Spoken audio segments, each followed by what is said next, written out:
Hello, I'm Glenda Kinsey, WJEC's Extended Project Manager, and with me today is Andrew Gregson, Principal Moderator for the EPQ. The intention of this video is to give information to new centres on the EPQ, as well as answer some questions that our existing centres may have. Thank you, Glenda. And I'm going to take you through some details of the extended project now, what it involves and what centres have to do to fulfil the requirements of the assessment. Our Level 3 Extended Project Qualification is available to learners in England, Wales, Northern Ireland, British Overseas Centres and British Forces Overseas Centres as a standalone qualification. It's available to centres for the summer series only. It's a one-unit qualification that is internally assessed and externally moderated. Centres have the option of using the free online e-submission platform for the extended project, which we will talk about a little later. The qualification provides students with an opportunity to carry out an in-depth project based on a personal interest or on an academic topic, perhaps an aspect of one of their GCE Level 3 subjects, or one they may wish to study at university. Although the majority of projects submitted tend to be in the traditional 5,000-word dissertation format, this is not exclusively so, as diversity is a key element of the EPQ philosophy. The number of EPQ entries nationally has grown significantly since 2009, with nearly 35,000 submitted in the summer of 2016 season. The reasons for this growth are, firstly, the EPQ helps learners to develop a range of independent learning skills that are so important for success at university and in employment. Secondly, increasingly universities are including the EPQ in their UCAS offers. Very often, an A-star grade in the EPQ will lead to a lower A-level grade requirement. Thirdly, the educational climate has changed. Fewer learners are now pursuing a fourth A-level, as the focus is increasingly on quality rather than quantity of grades.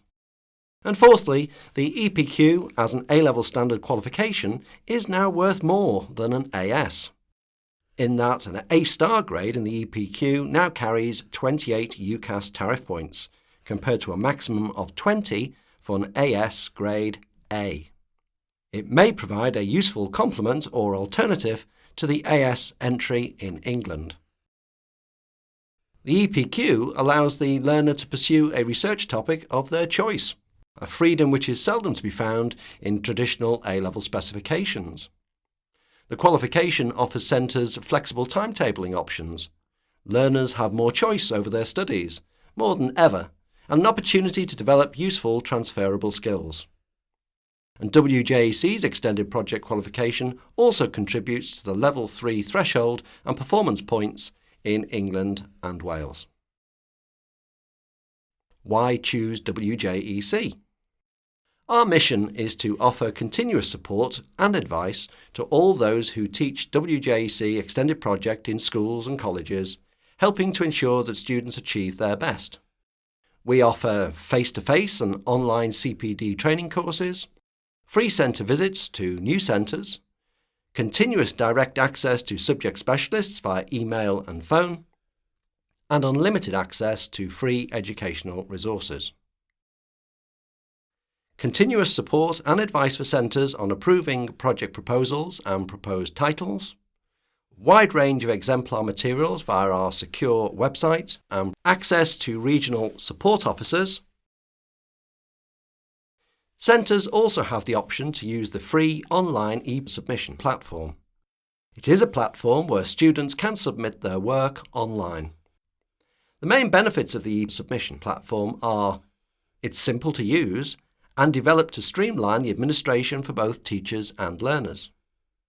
There are significant savings for centres in terms of postage, print and stationery costs. Candidate work is submitted online and securely stored on WJEC servers. Centres do not have to make up paper-based portfolios and send samples in the post to external moderators. This saves costs to the centre as well as time. It meets candidates' expectations for the operation of qualifications in a digital age. Free guidance and continuous support on using the submission platform is available. Specification Overview. So, what's the WJEC EPQ all about? WJEC's extended project offers opportunities for learners to develop knowledge and understanding of a specific topic through research. It helps them to develop as critical, independent, self-evaluative learners by improving and reviewing their own learning and performance. It also helps them to develop their communication and presentation skills. Demonstrate initiative, creativity, and flexibility in responding to challenges and in applying new technologies where appropriate. Also, it helps to support their personal aspirations for higher education and employment. The extended project may be developed from one or more of the learner's study programs or from a topic of personal interest. Please note, students need to avoid topics or questions that link too closely to one of the learner's other accredited qualifications. This is called dual accreditation and is not allowed. The extended project may be based on a variety of formats and contexts.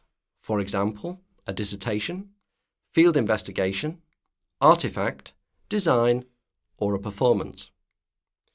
The extended project requires 120 guided learning hours, 45 guided learning hours recommended for the teaching and learning programme. It has a taught element, a skill-based individual piece of work, and a supervisor for every learner undertaking the qualification. The learner is expected to work independently, but is entitled to some support and guidance. The supervisor will also act as the assessor for the extended project. The process involves, firstly, choosing a project topic and writing a proposal outlining the aims and objectives of the project, and a project plan of how the project outcome will be achieved. Recording progress, demonstrating what was learned from the taught element, how research has been conducted, decisions made, problems solved, and how the whole process was reviewed and evaluated, including meetings with supervisors. Producing a project outcome, providing evidence of the final piece of written work or product in an appropriate format. Making a presentation to a non-specialist audience, explaining the project outcome, including a review of their own performance and learning through a question and answer session. The process involves learners and supervisors completing the EPQ file forms as follows. Learners are required to complete the following sections. Part A. Learner Records. EPF 1. Proposal and Title. This is where learners choose a project topic and write a proposal outlining the aims and objectives of the project and a project plan of how the project outcome will be achieved. EPF 2, Part A to E. Extended Project Record. Here, learners will record their progress, demonstrating what was learned from the taught element, how research has been conducted, what decisions they made, how they problem solved, and how the whole process was reviewed and evaluated, including meetings with supervisors. EPF 3. The Extended Project Outcome. Learners are expected to produce a project outcome for an intelligent non-specialist and provide evidence of the final piece of written work or product in an appropriate format. EPF 4. Extended Project Presentation. Learners are required to give a presentation to a non-specialist audience explaining their project outcome, including a review of their own performance and learning through a question and answer session. These are the sections supervisors are required to complete. Part B, Supervisor Assessor Records. EPF 5, extended project presentation witness statement. This must be signed by the supervisor or assessor and include question and answer information. EPF 6. Extended Project Supervisor Final Assessment Mark Sheet and Centre Internal Standardisation Form. Supervisors are required to complete a mark sheet for each learner and mark the projects against the separate strands of the assessment objective criteria. Also, they need to include evidence that an effective internal moderation process has taken place. Teaching and Learning Programme. A sufficient amount of time should be allocated to teaching and learning to enable the learners to develop the essential research skills to their full potential. It is expected that the teaching and learning programme should comprise approximately 45 guided learning hours to cover the following content. A sample scheme of work is available in our Guidance for Teaching document on our public website. The WJEC Extended Project is marked holistically, based on the 4 assessment objectives: AO1, Manage; AO2, Use of Resources; AO3, Develop and Realise; and AO4, Review and Communicate. The maximum mark is 100 and each assessment objective is allocated a percentage of the marks. There are 3 mark bands and learners are assessed using the descriptors for each mark band. As you will see, AO1 Manage is worth 20% of the qualification. AO2 Use of Resources is also worth 20%. AO3 Develop and Realise is worth 40% of the total marks, and AO4 Review and Communicate is worth 20%. So, looking at the weightings of these assessment objectives, you can see here the significance, particularly of AO3, especially if you look over the overall weightings. So, to go into a bit more detail, AO1, Manage, is about realising the identified project aims and objectives. The primary focus of the project should be expressed in terms of aims and objectives. Quite simply, aims are the strategy, objectives are the tactics. Aims are general statements describing what the learner hopes to achieve. They should be written in broad terms of the knowledge and understanding that is needed in order to answer the research question or to fulfill the research statement. Objectives are specific statements that are about actions, which explain the outcomes of the steps of how the learner is going to go about the project.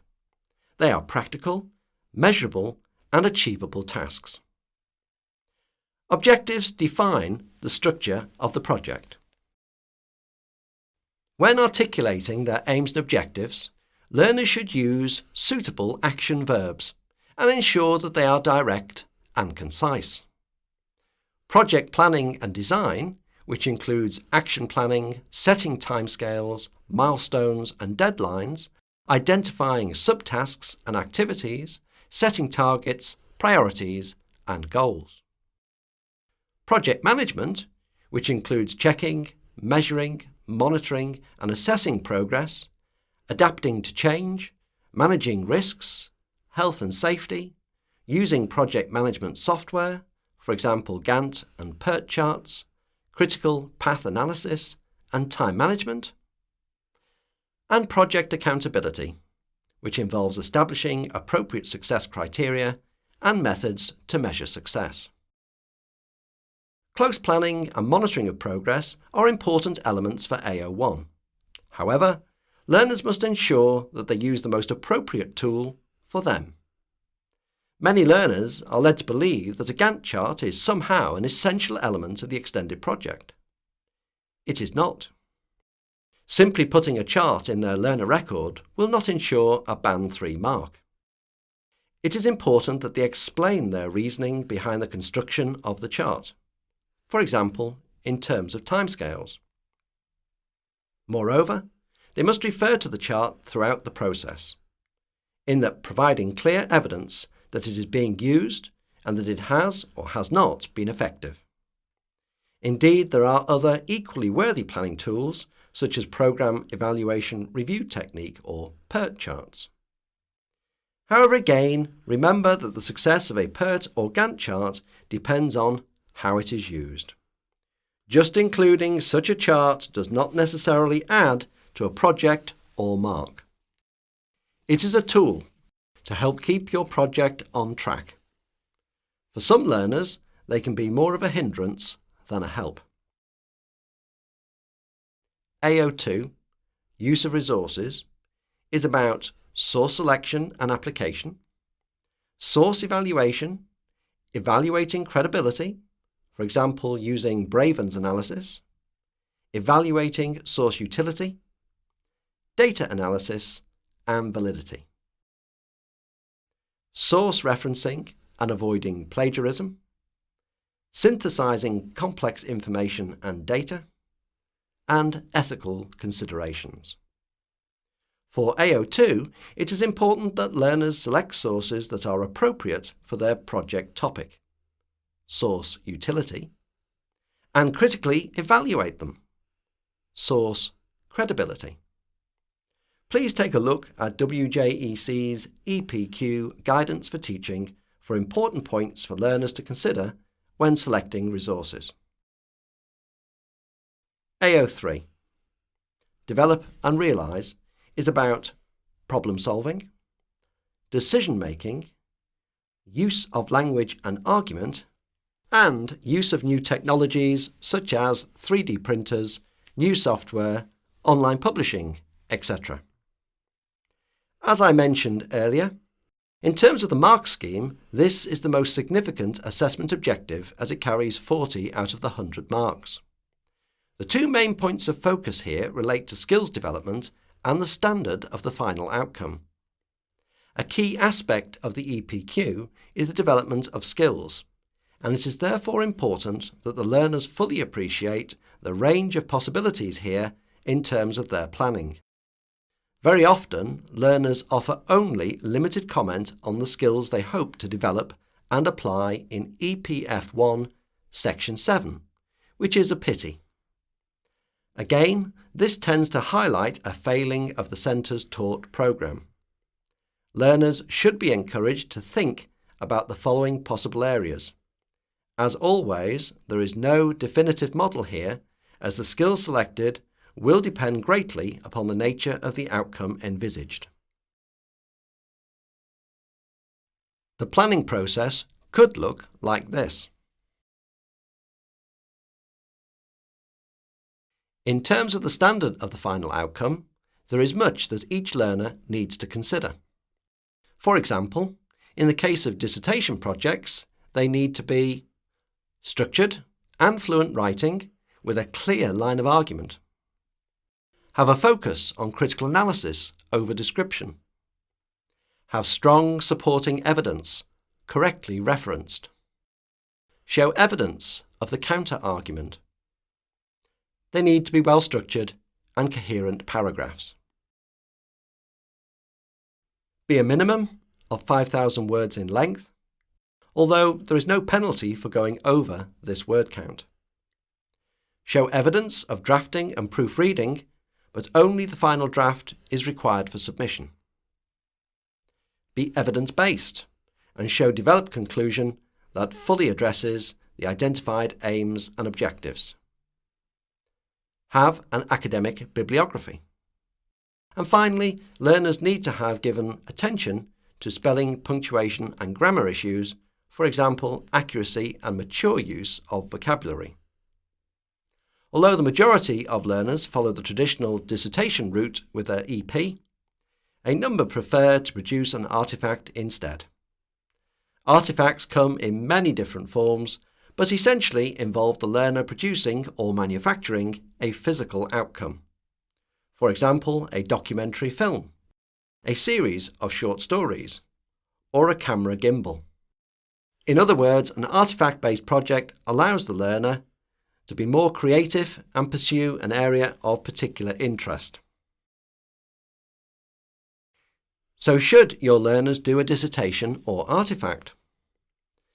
Both dissertation, written projects, and artifact, non-written projects, can be equally valid and score well against the assessment criteria, learners can incorrectly believe that an artifact-based project, such as making a short film, writing a series of short stories, or designing and manufacturing a bomber jacket, is an easy option as it involves writing just 1,500 words rather than 5,000 words. It is not. If anything, artifact projects involve more work, as the learner has to research both the content and nature of the artifact itself. Please advise your learners against weak artifacts that are unlikely to meet the demands of a Level 3 qualification. For example, a learner who wants to create a football fan magazine may think that she or he can simply print off some images from the internet and staple a booklet together. However, does the learner have the right to use the images selected? Has the magazine been costed and a profit margin per copy identified? Has the magazine been presented to a high standard? The best artifacts have clear aims and objectives and are rooted explicitly in research. A common pitfall is that learners can focus more on the creativity and manufacturing side and thereby neglect the essential research element. Instead, they must demonstrate how the research has influenced the design and manufacture of the outcome, which itself is of a high standard. Moreover, the learner's conclusion should include a detailed evaluation of the artifact and its fitness for purpose. To this end, learners should be encouraged to incorporate specific success criteria when submitting their title for approval. In this sense, an artifact proposal is different from a dissertation. Examples of well-framed artifact projects would include to produce a scale model of a trebuchet for under £100 that is capable of throwing a tennis ball over 10 metres. To manufacture a leather bomber jacket for under £100 using the school laser cutter. To write and produce a short film on the Syrian refugee crisis aimed at learners of sixth form age.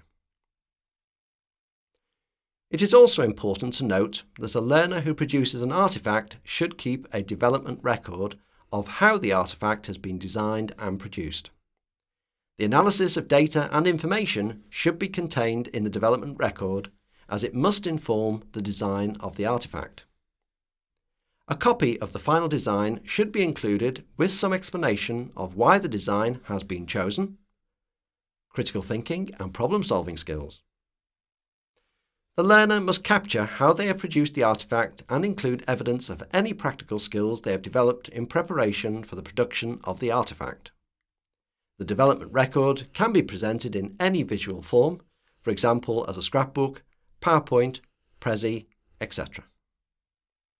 It is certainly important that learners appreciate that, whilst the EPQ counts as half an A-level, it is still of A-level standard.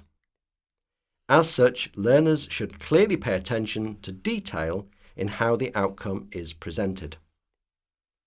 To help here, centre staff need to encourage learners to develop checklists of their own to aid drafting and proofreading.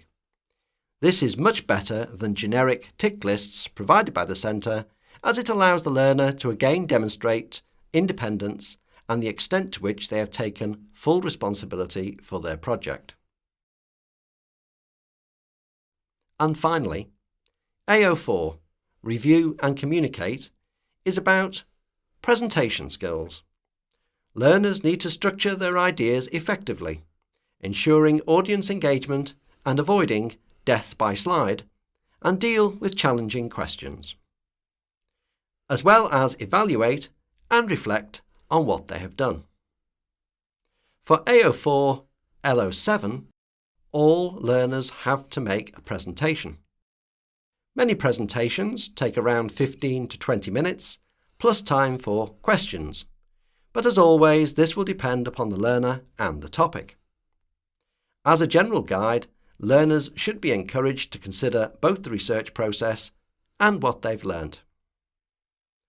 Many learners choose to deliver a traditional oral presentation, supported by either a PowerPoint or Prezi slideshow. However, some choose a different approach, such as an exhibition.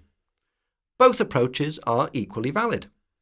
As always, it is the learner, not the teacher, who decides upon the format, location, and audience for the presentation. For example, a particularly nervous learner may want to simply present to his or her supervisor. Others may want to present to the whole year group.